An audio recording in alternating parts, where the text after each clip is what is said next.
እንዲህ ነው እንጂ ጨረቃዎች የሚያምርባችሁ፣ እኛም ኦዲየንስ የምንወዳችሁ የምናከብራችሁ እንዲሁ ናችሁ ስትመጡልና ደስ ይለናል ማለት ነውና ዛሬ ሀይሚና ቡራ እንግዲህ በአዲስ ነገር መጥተዋል። አዲስ ነገር አለ። በቡራ ቤት ማንም እንዳይቀር ተጠርታችኋል ማለት ነውና እንደዚህ ደግሞ እምር ድምቅ ብለው ሲመጡ ቪዲዮአቸውን ደግሞ ሼር ላይክ በማድረግ እናበረታታቸው።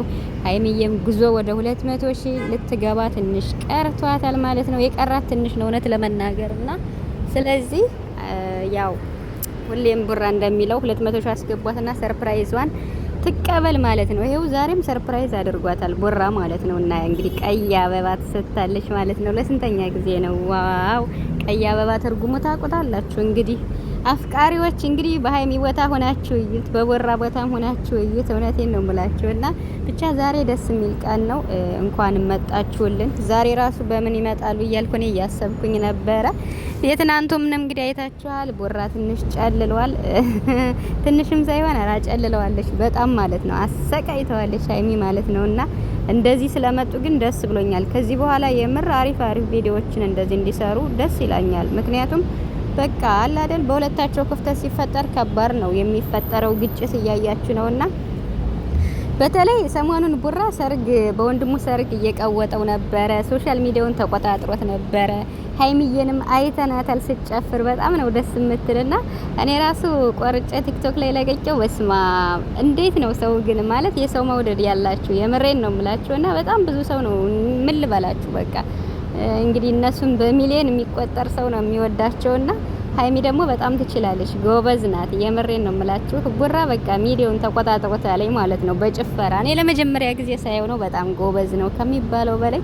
እንግዲህ ትንሽ ጉንፋን አሞኛል ሲል ነበረ። ድካምም አለ። የወንድሙ ሰርግም እንዴት ነው ሸርን ጉድ ማለቱ ማለት ነው። ስለዚህ ያው ይማርህ ጉንፋን እንግዲህ ትኩስ ነገር ጠጣበት ማለት ነው። ቡራችን በመሃላችሁ ምንም አይነት ግጭት ኮሽታ እንዲፈጠር አንፈልግም። ይሄን ያማረና የተዋበ ከእግዚአብሔር ዘንድ የተሰጣችሁን ፍቅር ተንከባክባችሁ ደግሞ ልክ እንደ ወንድምህ እንደ መላኩ ሀይሚዬን ድል ባለ ሰርግ የውም ለየት ባለ ማለት ነው። ለየት ባለ በቃ እናንተ ታዳጊዎች ስለሆናችሁ ሰርታችሁ መለወጥን ስለፈለጋችሁ ስለምትፈልጉ የእናንተ ደግሞ በቃ አለ አይደል እንዴት ነው ሞቅ ደመቅ ድብልቅልቅ ያለ ሰርግ ማለት ነውና በተክሊል ማለት ነው። የምር የነሱን እንደዛ ቢሆን ደስ ይለኛል።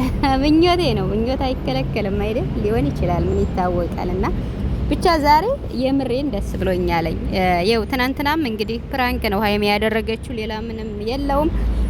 አንዳንድ ነገሮችን ተናግራለች። ያ ማለት በቃ በቀልድ አስመስላ የሆኑ አንዳንድ ነገሮችን እሷ መናገር የምትፈልጋቸውን ተናግራለች። ስለሱ ደግሞ ማብራሪያ ሰጥተናል ማለት ነውና እንግዲህ የሰማ ሰምቶ ዝም መስማት የማይፈልግ ደግሞ እንዴት ነው አልሰማውም ብሎ ማለፍ ነውና ብቻ ደስ ብሎኛል። ጨረቃዎች እንግዲህ ቡራ ሰርፕራይዝ አርጓታል ሀይሚዬን። እንግዲህ ዛሬ ጥያቄ ትጠየቃለች ይመስለኛል። ምንድነው ትናንት እንደዚህ ምናምን ጓገጭ ያልሽብኝ? እንዴው ትናንት ቡራን ያስቆኛል። ግቢና ታጥበሽ ተኝ ሲል እኔ በሳቅ ነው የወትኩትና በቃ ግቢና ታጠቢና ተኝ ምን ሆነሽ ነው አንቺ? በቃ አረ ሰው አየና አረ እንዳትወድቂ አረ እባክሽ እያለ እሱ ራሱ ታሞ እሷን ነበረ እንትን ሲል ነበር። ሀይሚ ደግሞ በቃ በጣም ሰሞኑን እንዴት ነው ከልክ አልፎብኛል። በቃ ልክ ነው ይሄ ልክ አይደለህም ብዬ ትንሽ ዛሬ ላይ ጨልለው ብላ ነው ያጨለለችው።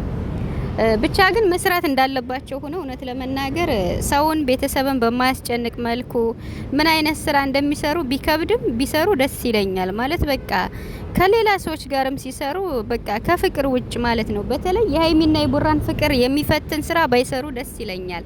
ሀይሚዬም እንግዲህ ሁሌም እንደምለው ምንም ባላጠፋሽው ነገር አጥፍቻለሁ እያልሽ ባትመጭና እስከ መቼ ድረስ ራስሽን እየወቀሽ ትኖሪያለሽ? ምንም ባላጠፋሽው ምንም ባልሰራሽው አጥፍቻለሁ ብለሽ ያው ቡራን አጣዋለሁ ብለሽ ስለምታሰጊ ይመስለኛልና ለዛ ነው። ለማንኛውም እንግዲህ ዛሬ በአዲስ ነገር መተውልናል። ደስ ብሎኛል ስለመጡ ፏ ብለው ማለት ነው። ሀይሚዬ ትልቅ ሰርፕራይዝ ሆናለች። እንግዲህ ከምንም በላይ ፍቅር ይበልጣል። የምሬን ነው የምላችሁ። ፍቅራቸውን ተንከባክበው ከያዙ በቃ እነሱ ገንዘብ ምናምን አለ አይደል ያስፈልጋል። በቃ የሰው ልጅ መሰረታዊ ነገሮች ቢያስፈልጉም እየሰሩ ያገኛሉ፣ ያድጋሉ። ዋናው እግዚአብሔር ያገናኛቸውን ትልቅ ፍቅር ተንከባክበው ይዘው በቃ መጨረሻቸውን ያሳምርላቸው ነው የምልህ። እንግዲህ ከፈጣሪ ጋር እግዚአብሔር ያገናኘውን ማንም አይለይም። ጨረቃዎች ትለያላችሁ።